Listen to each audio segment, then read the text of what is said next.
Welcome to Strange Journeys. July 1, 1863 began one of the most brutal campaigns of the American conflict known as the War Between the States or the Civil War. With more than 50,000 estimated casualties in 3 days, it is no wonder that Gettysburg has become synonymous with paranormal activity. Faces and orbs and photographs, ghostly apparitions following tourists, the sounds of battle drums and pipes, as well as cannon and gunfire, phantom regiments drilling in the fields, whispers on the wind, full bodied apparitions, and more. Join our strange journey today into Gettysburg Ghost.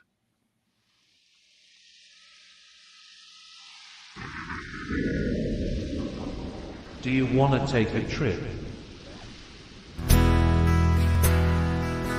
With you Ghost Host Tom and Ghost Guy Tim. And the executive team, Andrea, Ben, Dagny, Donnie, Lewis, Lynn, Selena and Tom.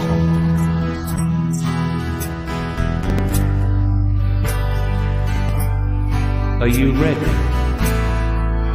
Here we go.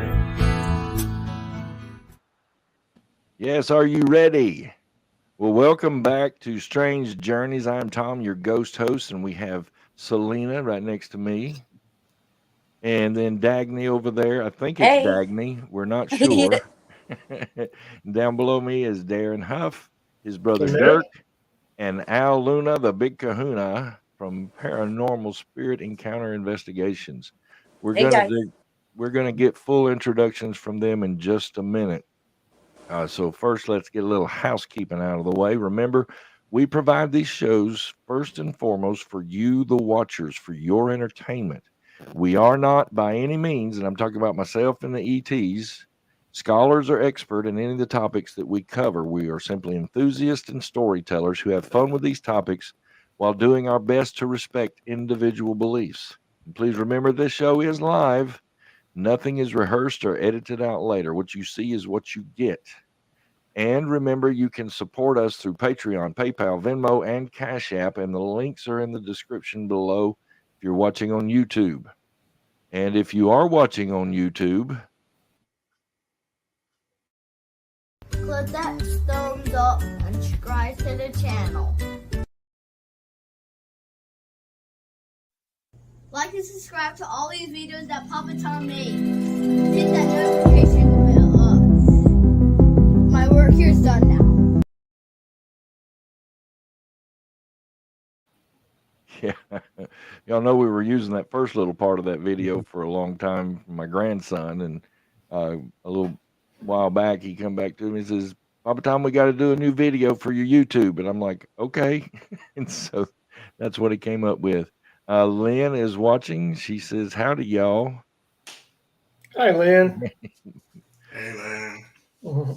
All right. Also, remember that in the next few days, this show will be available on Spotify, Google Podcasts, Stitcher, Pandora, and iHeartRadio. That's the different platforms that you can find us on. And we have most of our past shows. We're caught up to, like, I think we've completed season 3 on the uploads to those platforms. We're about to start on season 4, adding those past shows to those. And so if you can't catch us on here, if maybe you like Spotify, maybe you like iHeartRadio, you can find us on there under Strange Journeys Encounters. We added the encounters on there just to make us stand out a little bit. But also remember that on Spotify, if you see any of our shows on Spotify, in the description there's a link, and from that link you can donate to the show, or you can message us, and I'll get the information and let you know whatever you're responding to. If you want to gift us, or if you want to make a donation, or if you want to just say hey, that's fine. But also remember that because of these other platforms, we don't show as many pictures and videos as we used to. Now, today we do have some, and so, which reminds me, I've got to get over there and get these that Darin had sent me a couple of weeks ago, and then I forgot about them. So I got to go get those downloaded. But anyway, you can watch us there. Now, I'm going to go through a little bit here, and then we're going to let our guest handle most of the show. But first, what'd y'all think about our new intro? Short, sweet, and to the point, huh? I like it. And thank you, Selena. What do you think about some English dude saying your name? I thought was cute. I like that. Well, my goal has been to shorten all this beginning stuff so we can get to the meat of the show quicker. So that's why I did a shorter intro this time. But battlefields.org wrote this little synopsis I want to share with you. Adams County, Pennsylvania, July 1 to 3, 1863. The Battle of Gettysburg, marked the turning point of the Civil War.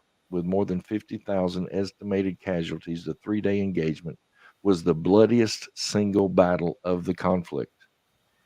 It ended with a Union victory. Gettysburg ended Confederate General Robert E. Lee's ambitious second quest to invade the North and bring the Civil War to a swift end. The loss there dashed the hopes of the Confederate States to become an independent nation.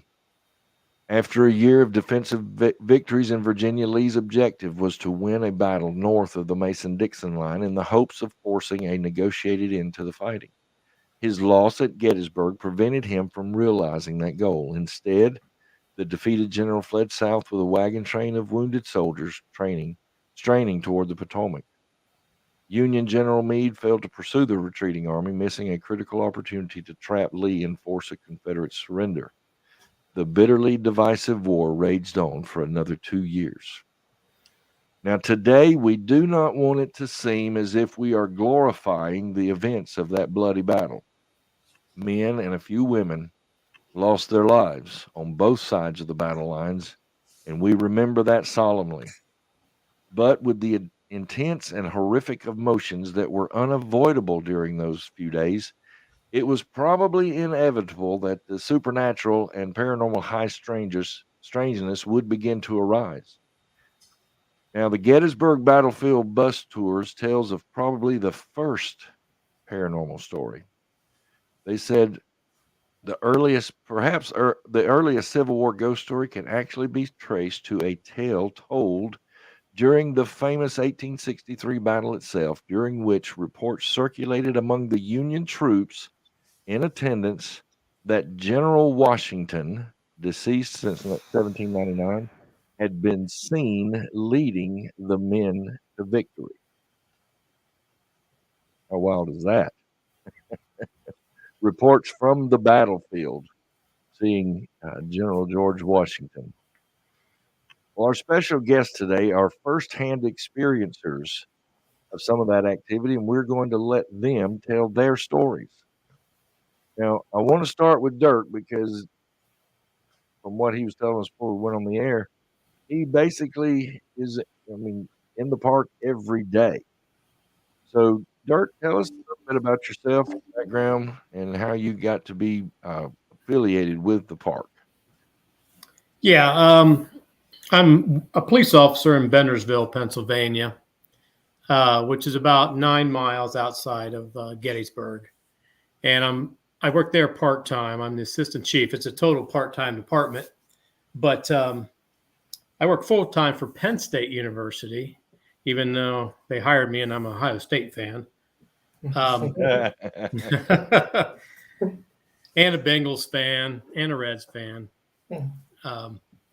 But Penn State Mont Alto is where I'm out of. It's only about 10 minutes from Adams County. And it seems to me, as often as I work in the park, like I'll be working next weekend in the park for the reenactment,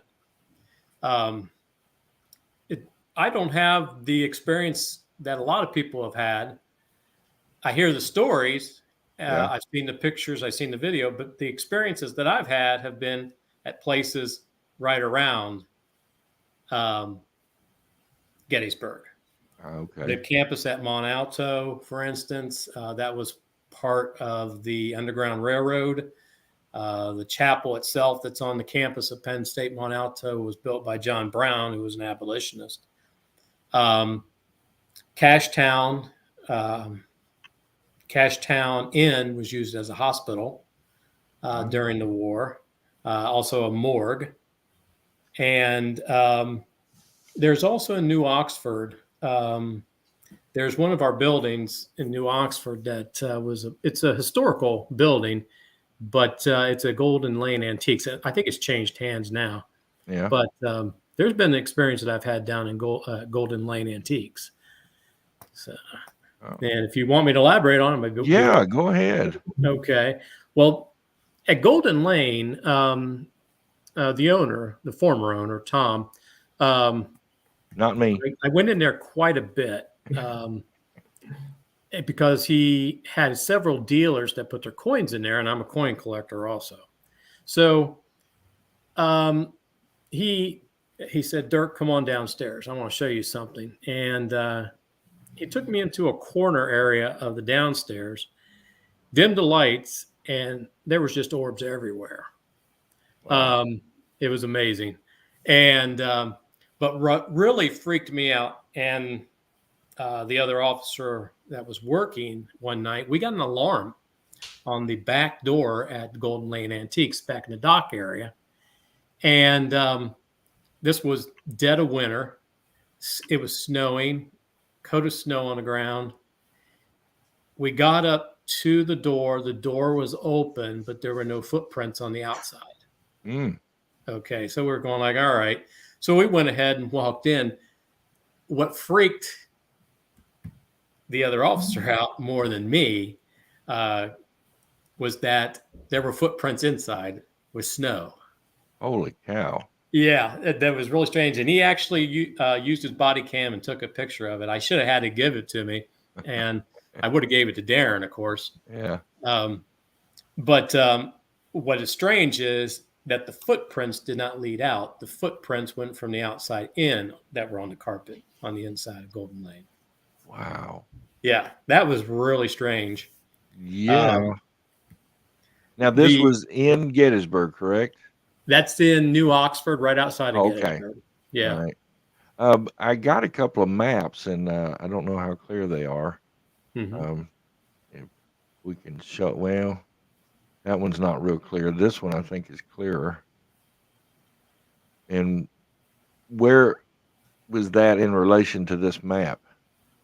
New Oxford, I believe, is on the east side. It would be the eastern side. Okay. Yeah. All right. Because these, and to me, they're not coming out real clear. I thought I had a better, okay, yeah, I forgot to put this one in there.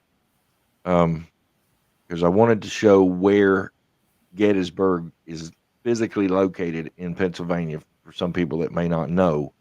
If you'll look down at the bottom of the state of Pennsylvania, they're highlighted in yellow. You'll see just a little off the middle there to the right is Gettysburg. So we're not that far north from, Washington, D.C., which is where some of these troops were coming from. So anyway. Right above it. That's the first time I've actually seen where it is on a map. I feel kind of embarrassed about that. I couldn't have told you before where it was. Well, I mean, it was like I knew Pennsylvania, but and I've traveled up through there, but I've never been to Gettysburg because I was going more on the coastline and didn't make it over there.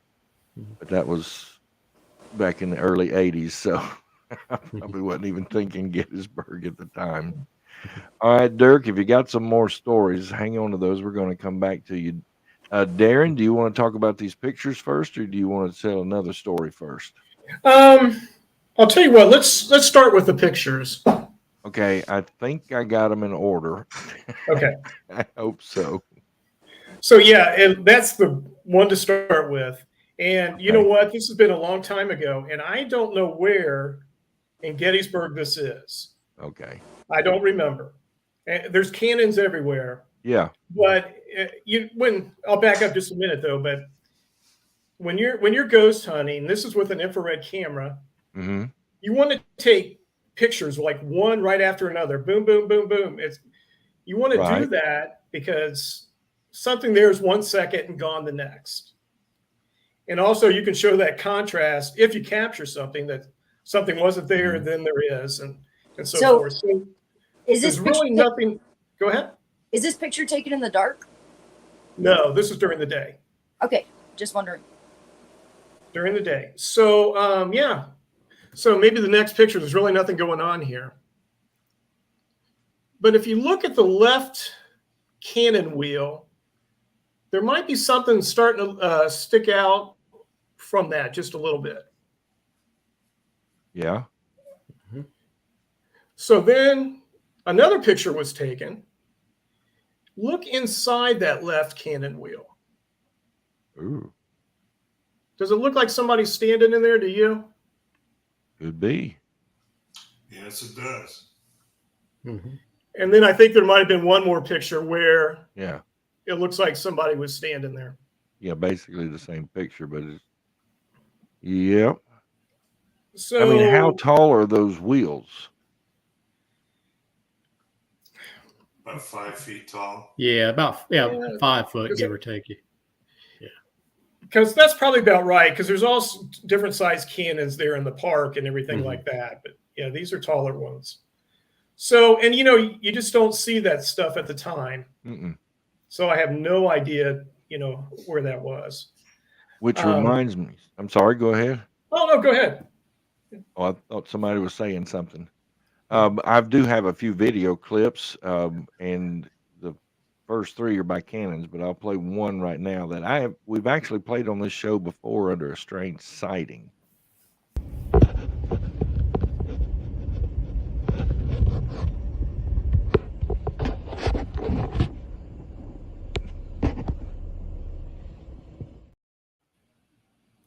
Yeah, that's amazing. Yeah. What the heck was that? I mean, it looked like somebody jumping over the cannon at one.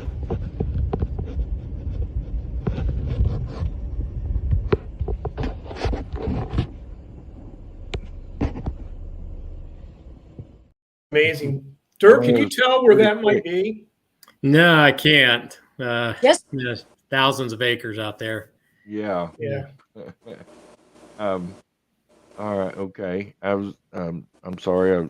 I seem a little distracted because Al had sent me pictures in the past, and I was going through his pictures because I think a couple of those pictures you've sent me before were from Gettysburg, weren't they?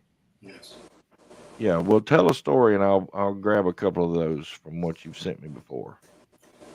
Well, Gettysburg is one of those towns that the energy there is just unreal.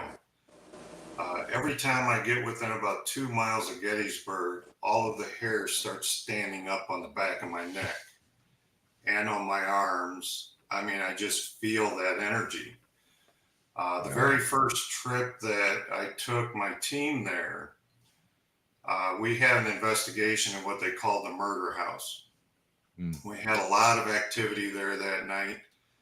But the most exciting thing about that trip was at night, we drove through the battlefield. We pulled alongside the road. And as we sat there with the windows open in the car, we had 2 carloads of team members. And I started yelling out, "It's time to muster, men. We're going to battle." And I yelled for them to line up. And you could hear footsteps through the leaves. This was in October. Wow. And the leaves were coming down. You could hear crackling branches and leaves. And all the team members are flashing their flashlights. What can I see? What can I see? There was nothing there. There were no deer. There were no animals. There were no humans. But we heard all of these footsteps and all this movement. Shortly down the road further, we started to hear musket fire. We heard 2 cannons go off that night. So it's just very, very active.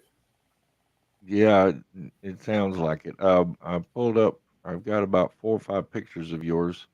This was from Gettysburg. That was actually on that trip, yes. Okay, and that's a big old bright orb right up there in the middle. And Oh, yes. Nice and bluish green. It's there were some pretty strong ones out there that night. yes.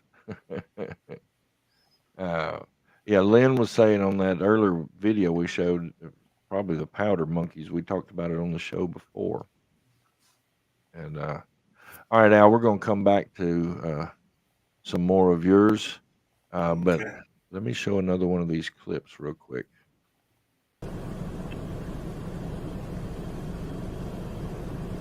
Holy crap! Down by the canyon, see that? Oh, what is that? Wait, shh. Oh my God. Is it? No way. What is that? I have no friggin' idea. Did you get that on the camera? It's recording. Oh my God. Did you see that? Oh, let me get that picture out of the way. Yeah, that was pretty cool. Yeah. He was Yeah. ready to fire the cannon. Huh? He was ready to fire the cannon. That's what it looked. Holy crap! Down by the canyon, see You that? see it come Oh, around what the is that? back of the right, and walk up between them. Seems. God. Is it? No way. What is that? I have no friggin' idea. Did you get that on the camera? That is It's incredible. recording. Oh my God. It kind of looked like he was walking toward them there at the last. Mhm. Wow. God, Well- those are incredible. All right, Dirk, Mhm. what's another experience you've had there?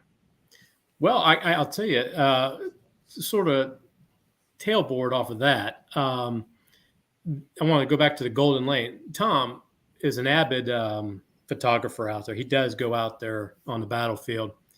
And I think he was on the East Cavalry field when he took a picture. He has captured several white mists Wow. out on the battlefield. It's not a foggy night or anything like that, but he has captured these white mists before.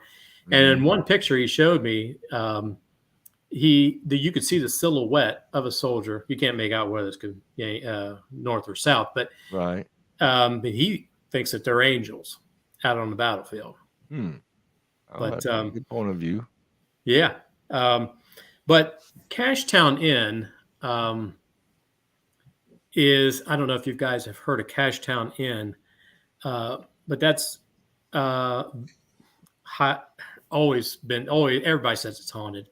And we used to hold what we call police task force meetings at the Cashtown Inn, and they would allow us to use their dining room from about 3 to 4:30 before they start serving dinner. And I was in there, and there was probably, I'm guessing, 8 or 10 of us from various police departments. And we were standing in the lobby area, and I turned to the right, and I noticed this woman just dressed in Civil War period dress. Now, the server was also dressed in period. And so I didn't think much of it. And the lady goes, "What are you looking at?" And I said, "Oh, I just saw one of your coworkers." And another police officer had said the same thing. She had turned and saw it out of her corner of her eye, somebody there. Well, we weren't thinking that, okay, this is a ghost thing. We're thinking that somebody's up there, and I'm going to break leather and hold my gun out because I think there's somebody up there. And so 2 of us went up there, and there's only 2 ways out. You go up about 4 steps, then there's a landing, and then you can go up another like 6 or 7 steps or down this really short hallway. And we checked it out, and there was nobody up there. Now, you could get out on the fire escape, but there was an alarm door at the fire escape. And we would have known if somebody went out that door. Yeah. But that's one of the things that was a little freaky because the server that was there directing us back to the meeting area, she goes, well, I'm the only one here right now. Holy cow. Yeah. So few people were more freaked out than I was. I like this stuff, but yeah, others do not. That Cashtown Inn, if I remember right, Dirk, when we were there, it was a Confederate hospital. And it was a hospital in the morgue. It might be right. It's Confederate. It might be right. Yeah, right. But what I remember when we were down there, we got some orbs, but like in the basement or whatever, there's a stream that runs through the basement from one side of the building. Mm-hmm. The stream goes into it, comes out the other side. Right. And I remember a person that was giving us a tour was saying that, they were doing a lot of operations down there and they were just throwing the body parts down the street and, things like that. And so we got some orbs in there. And then the person that was giving us the tour, we went walking around the outside of the place, and Dustin, that's Dirk's son, was carrying a K2 meter, and it was just going crazy outside in the middle of. I do remember that. Yeah. Wow. Yeah. And the tour guide was talking about another investigator walking outside saying that people had a meter that would light up and, the lights was going on and off. And Dustin had that meter and it was happening. And wow. Yeah. So, yeah, really neat stuff. The Cashtown Inn, they keep a running diary if you ever are out there and you want to stay the night. Some people will stay the night and some people will they'll just go ahead and there's too many people walking around the halls or rooms and they leave. And they'll sign it and say, I'm out of here. Well, Tim Shepard just joined us, Ghost Guy Tim. Hey, Tim. Glad to have you back with us. Where you been? Hey, everybody. Where have I been? I know you've been paying attention to Facebook posts. Yeah. So I have been busy. So there's just way too much going on. Yeah, but you've had some successful tours here lately, so. We have, and of course, we open up our brand new tour on Wednesday night. So that's in Lawrence, Kansas. Awesome. And we'll be right in the middle of where Quantrill led his raid, right through the middle of the city of Lawrence. Holy cow, that's going to be awesome. So it is. Yeah, Dirk and Darin, you were talking about the hospital there. It reminded me, I've just recently, I don't know if y'all remember from our 3rd anniversary show, Darin gave us a greeting, and also Carissa Hartley gave us a greeting congratulating us on 3 years. Well, her husband Bill Hartley was on a TV show called The Ghost of Shepherdstown. It's in West Virginia. I don't know if any of you seen that show. It was on Destination America channel for 2 seasons. And so since I've gotten Carissa I met during our time with Spirit Expeditions, and recently kind of halfway met her husband through, Facebook and that kind of thing. So I've been watching the show, going back and checking it out, and they had a building they were investigating, and the reports were this girl was hearing things falling outside the window.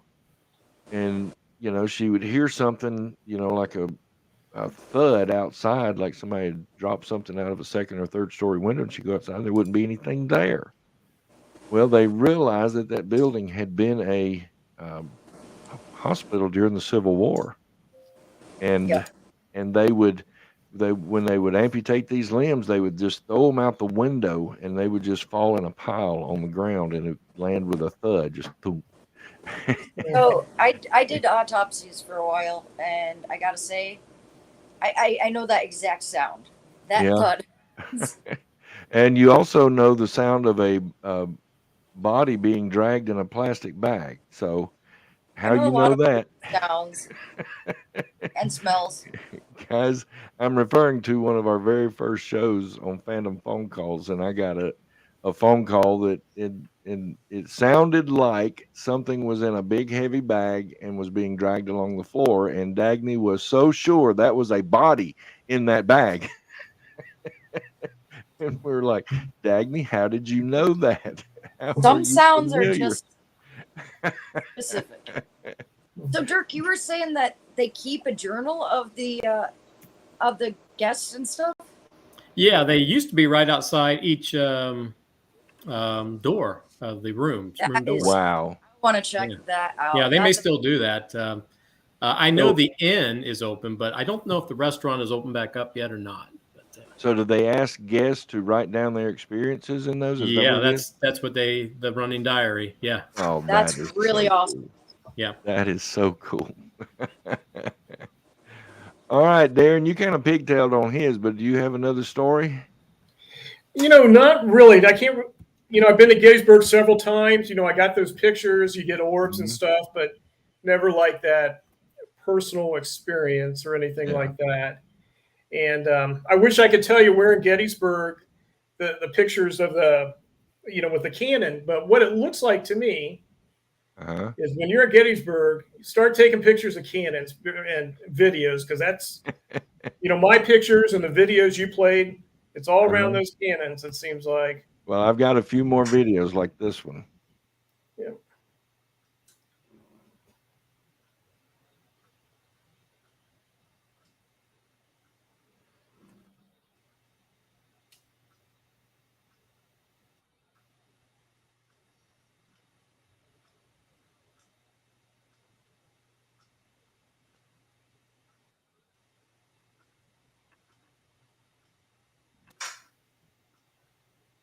Isn't that wild?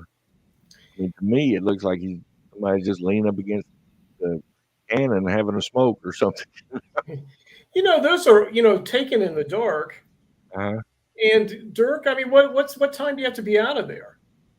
I thought you had to be out before dark. It's sunrise to sunset are the park hours, but you can get permission to go out there.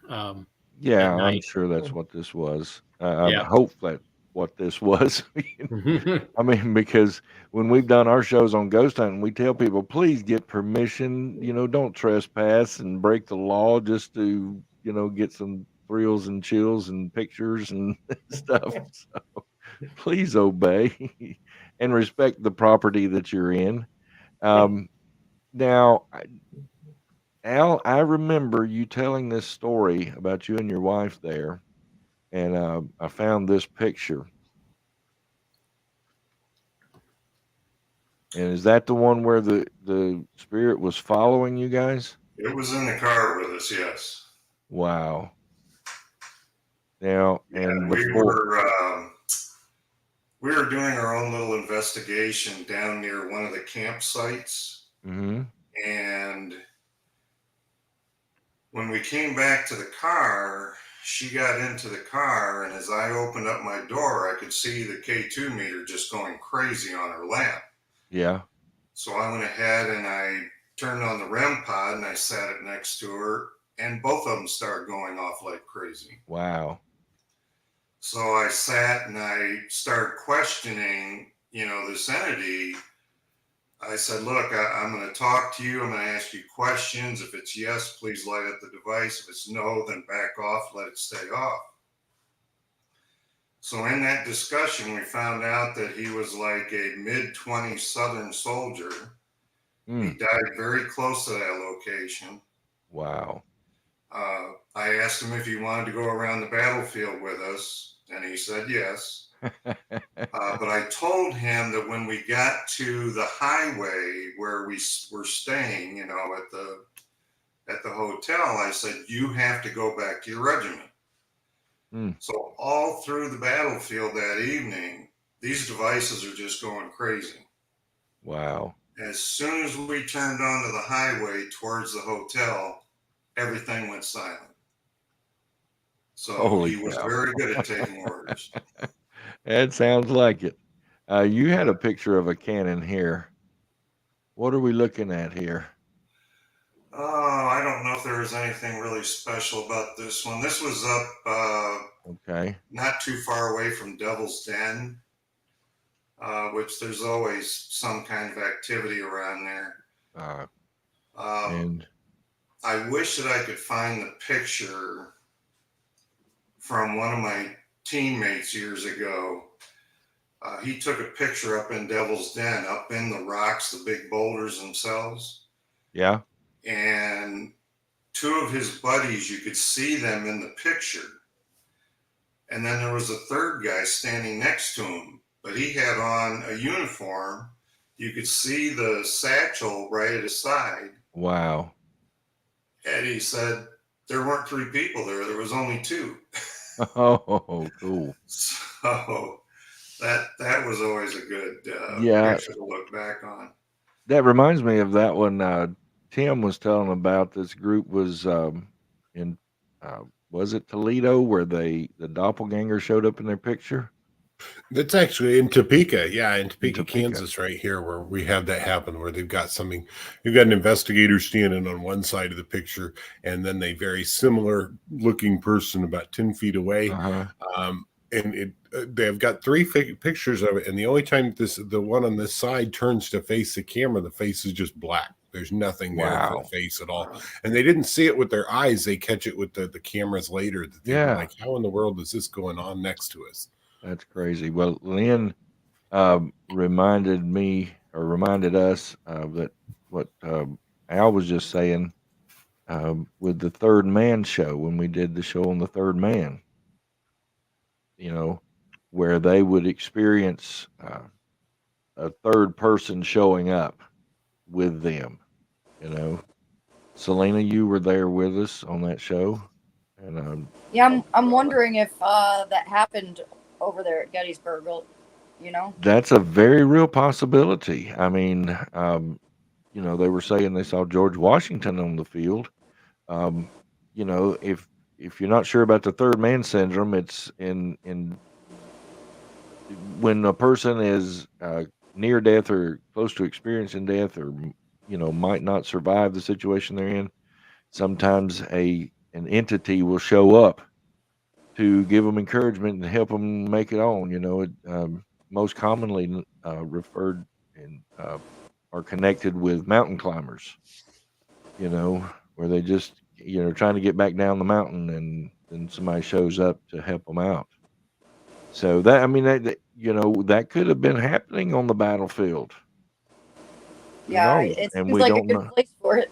Yeah, and we don't know who, you know, that entity is. We don't know if it's a spirit or an angel or what.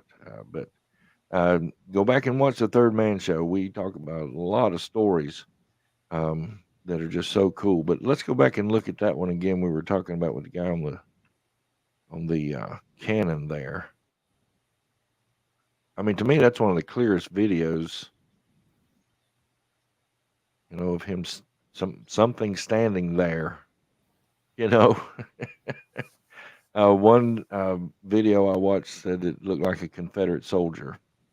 I don't know. I think that's just an assumption because it's a gray type phantom, you know. May just assume that that's a gray uniform, but if it was a Union soldier, you know, appearing as a phantom like that, then it would probably look gray. I've got a couple more clips, but Dirk, do you have any more stories for us? Yeah, the only other one that I have is from the actual Penn State University Mont Alto. And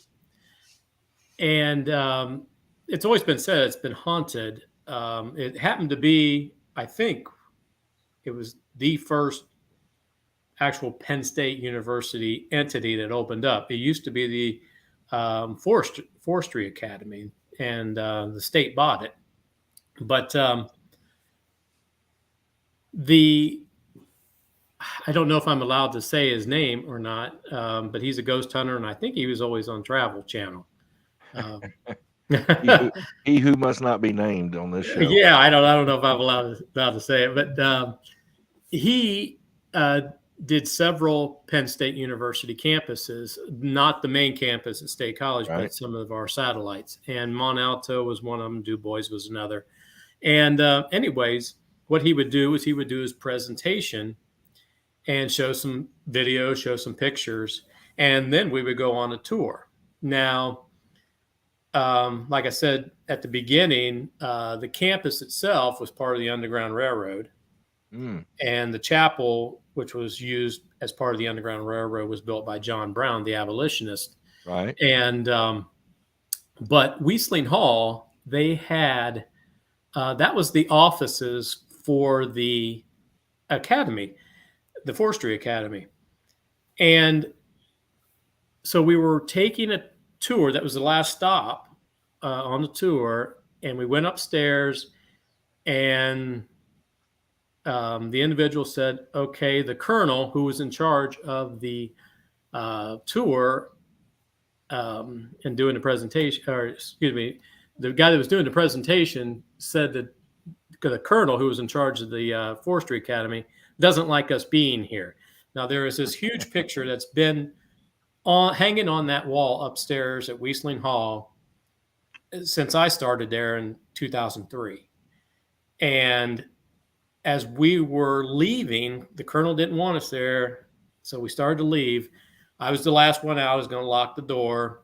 We got downstairs, and I think there was myself, maybe 3 other students, and all you heard was this boom.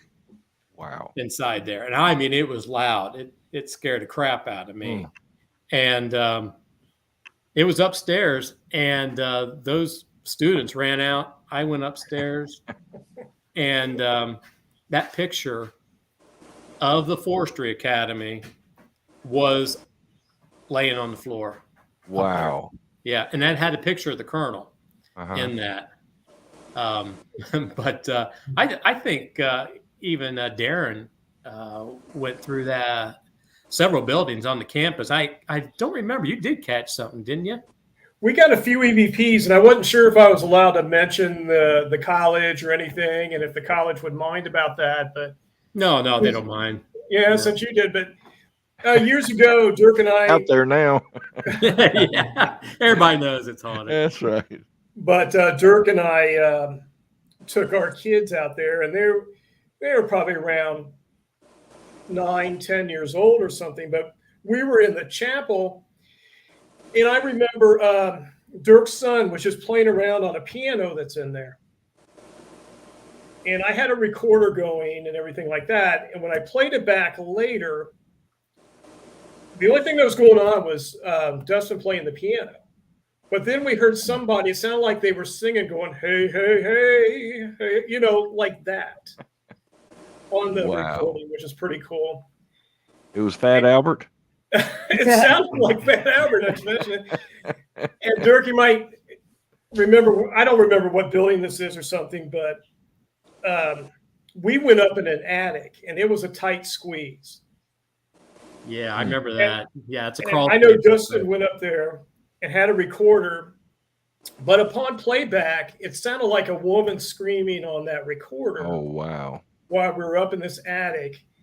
And if anybody ever wants to get a hold of me through my website, ghosthuntingsource.com, I can send you the links to hear those recordings. But yeah. Now, what Darin captured, there is a little backstory to this, that there was a prostitute that was hanging out at the Forestry Academy, and some of the students hanged. Am I pronounce it hanged or hung? Hanged. That prostitute outside of Conklin Hall. Wow. Yeah, and that's where that's the building Darin's describing. Yeah, well, that could also explain the scream that you got. Yeah, correct. Yeah. Wow. Wow, that's cool. Hey, Tim, do you have any Gettysburg stories? I do not. I know that I've watched lots of those paranormal shows that are out there where they've gone out to Gettysburg and all the things that they were seeing. I know you kept showing the video of the guy next to the cannon, and I'm thinking, man, that looks awfully familiar to me. Yeah. And I was trying to think of where I'd seen that one. And I know that's a regular report out there too. They get, ghostly people figures out there. I know that there is a team from here in Kansas a few years ago that went out to Gettysburg, and they got about 10 or 12 different pictures in the middle of the night, had permission to be out there, I guess. lots of different pictures of ghosts out by the cannons. I don't know if this is the same set of cannons, but it was really amazing to see exactly what they were seeing in their pictures. So, yeah, well, if these videos the little video clips I'm showing are probably the most popular ones that's out there. That if you've watched any show on Gettysburg, on Ghosts on Gettysburg, you've probably seen these clips. But Al, before I play the last couple of ones, do you have another story? Oh, I've got a couple stories. Okay, go ahead. Actually, probably the best experience that I ever had there was 3 days after the 150th anniversary of the battle. My wife and I were there. We were going to do a nighttime investigation with a group. It was a public investigation. But I explained to the guy that was running it, I said, well, my wife and I want to do a little reenactment while we're there, because we were going to one of the field hospitals. So we went out to the field hospital, and this guy said, look, he said, since you're doing this reenactment, I want to show you the whole story of this building. So he took us out in the back. He showed us where the soldiers would line up that were injured. They'd come in through the basement for a quick triage, up the steps, through the kitchen, into the dining room, and there was the operating table in the dining room. Wow. So I said, okay, well, I had a northern wool cap. I had a replica pistol, and then I got my wife a old-looking black shawl that she could wear. And so I came up the steps through the kitchen. I fell down on the floor where the table was. Ooh. Now, mind you, this is July 6th. So it's still, I mean, it was a little after midnight, and it's still about 90 degrees in this house. Yeah. And I fell down to the floor, and I started yelling that my leg was wounded. My wife came out. She kneels down next to me. And she says, we need help. We need help. This soldier's wounded. And all of a sudden, up and down both sides of me, I start freezing. Wow. And I'm sweating at the same time. So I had a guy doing a film, and he's walking around, and he walked over by the wife, and this girl came out of the other room, and she had a thermal camera. And she looked at my wife and she said, well, what's the red right here? And she said, well, that's him. See the outline of him and everything? She said, well, what's the blue going up and down both sides of him? Ooh. She said, that's the energy of the ghosts that are trying to help him. Wow. And I kept feeling like I was being touched, but I couldn't quite catch the fingers or anything like that. Well, I started to get real sick to my stomach. So I said, look, I got to sit up. So my wife grabbed my arm. She said, you are so cold and clammy right now. She pulled me up. I sat up. The guy with the camera went behind me.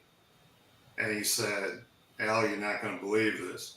You have a blue handprint right on your back. Holy cow. I said, well, I can feel that one.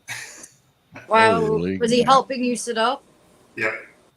And I had to get out of there because I felt like I was ready to lose my dinner. Yeah. So they helped me get up, and I went straight through the living room to the front door. And after about 15 seconds and about 3 deep breaths, I felt like nothing ever happened to me.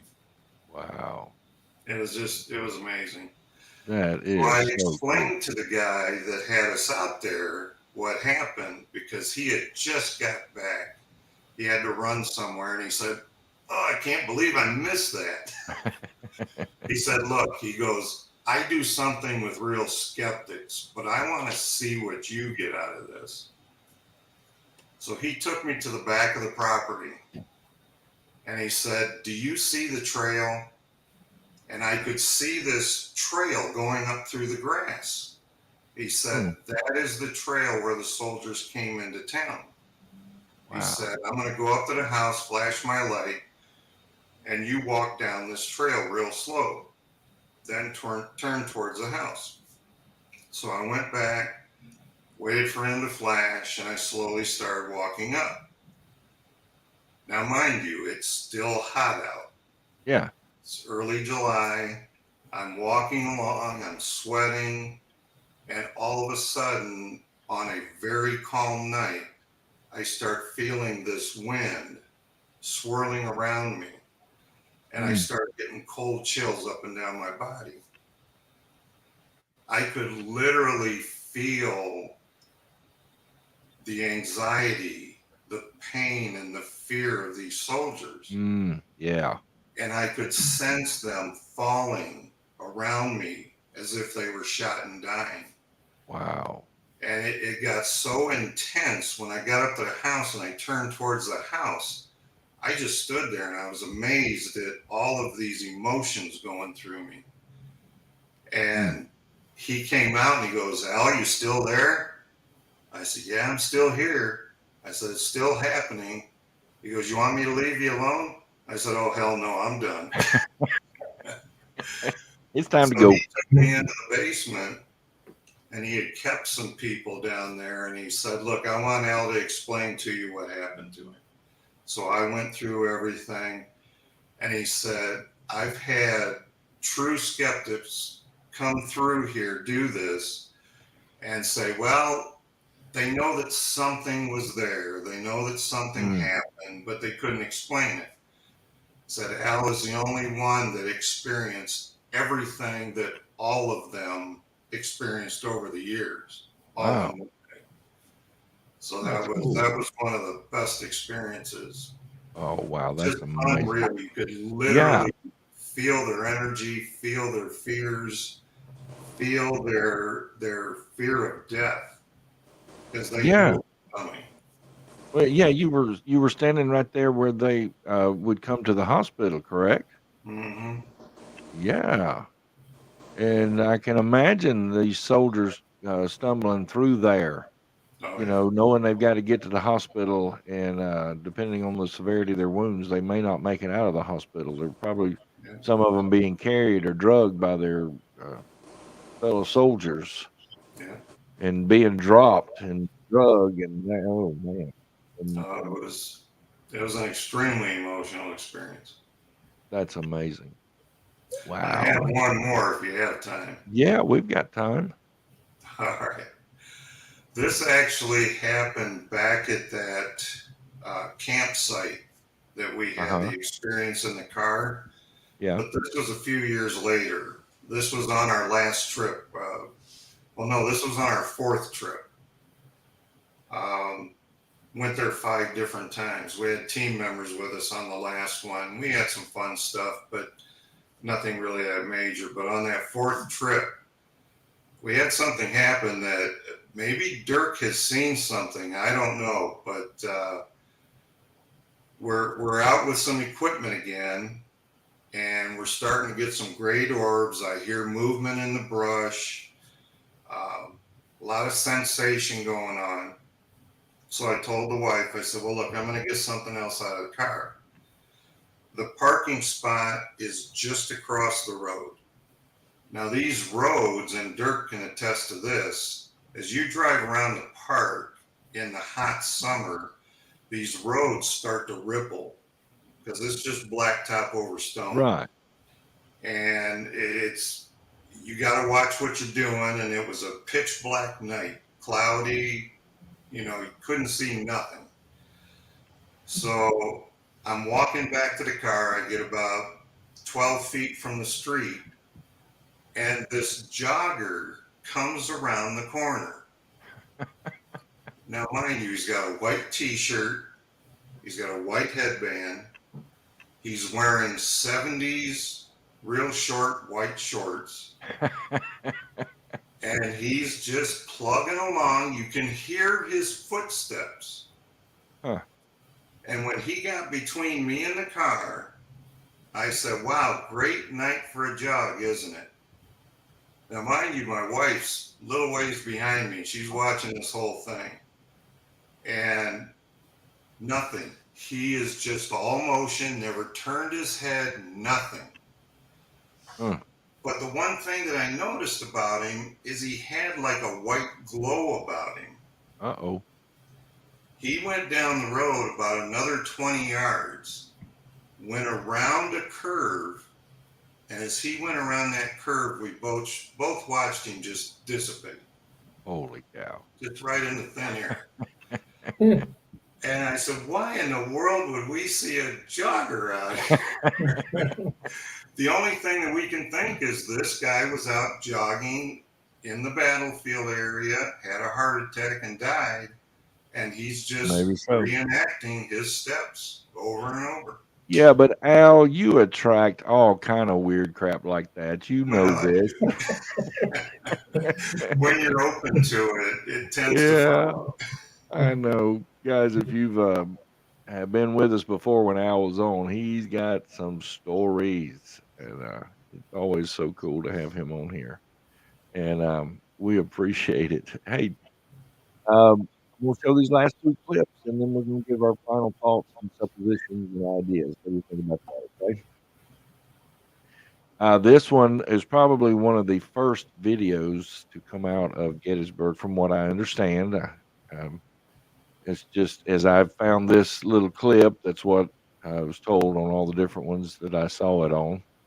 But this family had been on tour at the park, and were staying overnight in the campgrounds. And that night, it's been over 20 years ago, around 2001. And they pulled out a camera and recorded this that evening. Look! Isn't it the people? Can't be. There's nobody. Not up in the trees. There's nobody down there no more. Yeah, little girl, there's nobody down there anymore. Now, one guy was watching one of them shows where they talk about the video like we do, but they have real experts. But he said it looks like, it's like a line of soldiers walking through the brush. You see them go and then turn and go back the other way. When Al said what he had heard earlier, we heard somebody walking through and it was breaking the limbs and everything. That's what this reminds me. Look! Isn't it the people? Can't be. There's nobody. Not up in the trees. There's nobody down there no more. Now, from what the man says, it may have been a little higher than what a man could be, because he said not up in the trees. I don't know. And then this last one, somebody was videotaping across a field. I'm going to tell you right off the bat, we start focusing on the middle of the screen.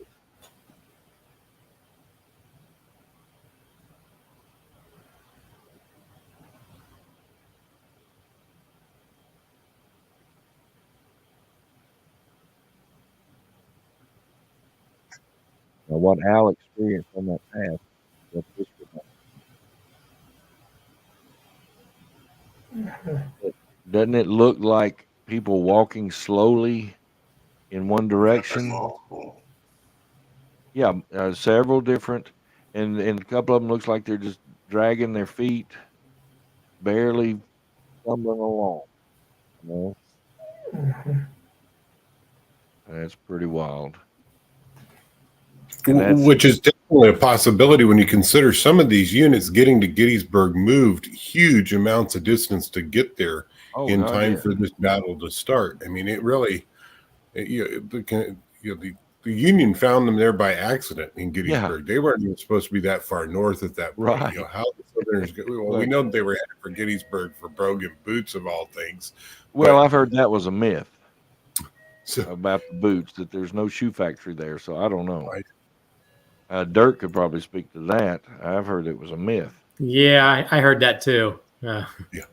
I mean, I've heard both. I've heard, it was an accident. The South was going there looking for shoes, and then somebody else came along and said, no, that was a myth. So I don't know. I mean, you get that. They both knew that they were there. Yeah. And it may have been planned. I mean, I've heard that because there's like 5 main roads going to Gettysburg, something like that. Is that right, Dirk? Yeah, there is. Yeah. And that, Lee was moving his army up in the, I mean, it was just, it was supposedly an accident. So I don't know, you know. Um, uh, okay, we're going to go to our final thoughts and suppositions. Tim, you got any thoughts on all this? I think that anytime that you have a battlefield like this, especially with the energy that is going on, there's always going to be something left behind. There is so much that happens at Gettysburg, and not just even all the men that were wounded and died on the battlefield. It's just, the energy just continues to exist there over time. Right. I think it'll be haunted for decades, if not centuries to come at this point. People will still be going there 100 years from now going, look at this battlefield, and still catching things on camera, much like what we've been looking at today. Yep. And Lynn said something about maybe they were taking boots off the fallen Yankees. I don't know. Like I said, the thing about I've heard both, that they were there for boots and that was it. So I don't know. Selena, any final thoughts? I think that I've always heard that Gettysburg was really haunted. I've never been there. I would love to go there and do a ghost hunt there. But all these stories are very fascinating, and I think that there's a lot of residual energy still there that needs to be explored.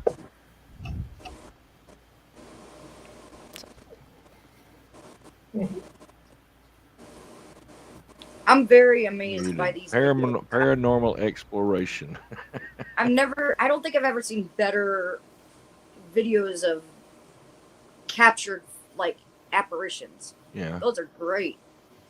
Well, like I said, those are probably 5 of the most, if I can use the word preeminent. I've seen these specific clips in all kind of shows. They're amazing. Right. Any final thoughts, Dagny? Man, I'm glad I wasn't there.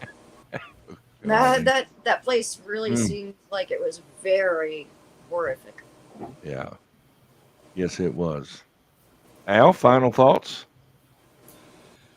Well, my final thought is with myself and others going to Gettysburg multiple times. I've been there 5 times myself. I highly recommend it for anyone that is a paranormal investigator. But be kind, just be honest with them, just like you want them to be with you.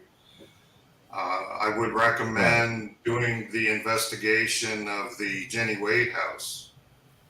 She actually responded to me while we were in there. I asked her if she was still upset at the guy that shot her, and she said, hell yes. Female voice came right across to me. And the others that were there, they said, wow, that was very cool. But I mean, you never know what you're going to capture there. You never know what's going to happen.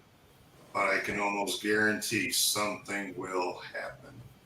It's an amazing town. Well, I need to go on a trip. Yeah. It's like we were talking about on the ghost hunting shows. If you've never been ghost hunting, go to some of these public places, and try out your little gadgets and tools and things like that. But always be respectful. And you got to remember, if these are really ghosts, then they gave their lives for their cause, whichever side they fell on. We have to respect that. If that's a ghost, then we respect what they did and they gave their lives. And people don't want to admit this, and is that Confederate soldiers are still U.S. veterans. They were American soldiers. And we want to ostracize them, but they were out there giving their lives. They're just as American as the North. And so we have to remember that, and mainly just respect them if that's really ghosts. Dirk, do you have any final thoughts or suppositions? Well, sure. First, thanks for allowing me to be on this. And Second, I lived right. If you back to your map, I live in Chambersburg, which is right above Gettysburg, and this whole area is just one big haunted area down here in South Central Pennsylvania. Wow. People don't realize that Chambersburg was burned. They burnt South burnt the town. Wow. It's kind of overshadowed by the Battle of Gettysburg, but right before the Battle of Gettysburg, the South torched the town of Chambersburg. Many died here, and we, for some reason, we celebrate that. I don't know why. Oh no! Yeah, we have a fireworks display and everything. Oh my goodness! Well, we do appreciate you being on here. That's kind of odd that they would celebrate that, but you never know. I know. The American way. There's always a reason to party. Yeah, there's always a reason to celebrate. Oh yeah, throw some hot dogs on the grill. Hey, all right, Darin. Final thoughts, suppositions. What do you think about what's going on there at Gettysburg? Well, again, thanks for having me on. And I think Al kind of said it too in one of his stories that we've had some great luck, and we didn't do it at Gettysburg, but when you kind of like do a reenactment, maybe we've actually dressed in like clothing of the day, or when Al was talking about, come on troops, we're ready for battle, let's get going, that sort of thing. I think it really helps in your investigations. And I think if you're at Gettysburg, it might just help you stir something up, by doing those sort of things. And it's, it's still being, respectful and everything like that, I believe. So, yeah, I have some trigger objects with you, maybe. We've actually been some places. We took some Civil War surgical instruments with us, acted like we were hurt and stuff, got some EVPs and things like that. So that's cool. It might help. Yeah, well, and if any of you are really looking into this, Darin has a book called Ghost Hunting 101, right? It's a guide to ghost hunting, yes. A guide to ghost hunting. And it's the basics of paranormal investigation. So I found it on Amazon, downloaded it and read it. So it's just some basic stuff, and then it's also a resource. At the end of it, you have some different resource materials, correct? I do. I mean, there's equipment that you can use and how to use it. There's places to go. I try to put something in every state, and even did some other countries of where to possibly go. Well, and what the activity seems to be there. Well, it's a good tool to have if you're looking at getting into ghost hunting. Then you can get Darin's book, and we're on the move with Dirk. Yeah. Well, my final thoughts, like I mentioned earlier, we do not want to forget that there was a tragic loss of life during this battle and the entire war. I'm not going to get political here, but I just want to remind everyone that during this war, as in every war that's ever been fought, the brave men and women who gave their lives were not doing so for a political agenda. We've got to remember, as we look back from our vantage point, this war was not what we think it was. Our point of view is determined by almost 200 years of changes, some positive and some not. Every single participant in this battle saw the world and their situation completely different than we do looking back. Let's not try to judge too harshly in our considerations of the people involved. Does that make sense? Yeah. Yeah. I mean, they had a totally different worldview, and I'm not defending one side over the other. I'm saying all of them saw the world totally different than we do today, and so we have to remember that when we're looking at some of these historical places. We remember with respect each person who lost their lives those few days and during the entire war on both sides. In my humble opinion, there were no winners that day. I don't care who is declared the winner of the Battle of Gettysburg. Nobody won. It was a tragic event that has been a blemish on our history. And now to the paranormal, my final thoughts are these truly residual hauntings? Or did the intensity of the event open a portal or vortex to the past? Is the entire community of Gettysburg stuck in some kind of time loop in a sense? We see the same occurrences in other battlefields, and it just makes me wonder, could it be more than just a ghost that we're seeing? Could it be we're actually looking into the past? Could there be a thin place? Elizabeth Parker likes to talk about when she's on the show, that a thin place between dimensions and realms are the past, something like that. So it just makes me wonder, makes me question. And Al, thank you for being with us today. Dirk, thank you so much for being with us today. Darin, thank you for coming back and being with us again. And of course, as always, Tim, Selena, Dagny, thank you guys for being here. It's been another awesome show. We've gotten some great stories from these guys, and we do appreciate it. We appreciate you watching. So until the next time, stay safe on your strange journeys. Goodbye. Bye. Thanks a lot. Bye. Thanks, everyone.